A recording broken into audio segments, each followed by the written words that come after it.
Hello everyone, good morning. সকালে ঘুম থেকে উঠে সবার আগে বিছানাটা ক্লিন করে নিচ্ছি, কারণ বিছানাটা পরিষ্কার থাকলে সারাদিন রুমের মধ্যে ঢুকতে বেরোতে কিন্তু বেশ ভালোই লাগে, আর রুমটাও বেশ গোছানো গোছানো লাগে। আর সারাদিনের মধ্যে সবথেকে বড় কাজ হচ্ছে এই বিছানা গোছানো।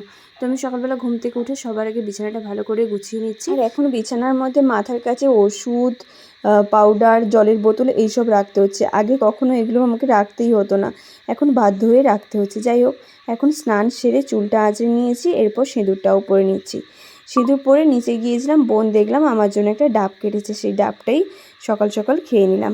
আর তারপর দেখো, আমাদের জাম গাছটাতে এত পরিমাণে জাম হয়েছে, মামা এখানে উঠেছে জাম গাছে জাম পাড়ার জন্য।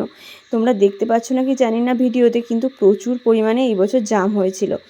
তো জামগুলো খেতেও কিন্তু যেমন টেস্ট আর তেমন বড় বড়। আর এইদিকে দেখো, হঠাৎ করে দেখছি প্রচুর বৃষ্টি এসছে। আর বিকেলের দিকে আজকে একটু ছানা খেয়েছিলাম। এখন দুধ খেতেই পারছি না, দুধ খেলেই অ্যাসিডিটি হচ্ছে, তার জন্য দুধটাকে ছানা কাটিয়ে খেয়েছিলাম।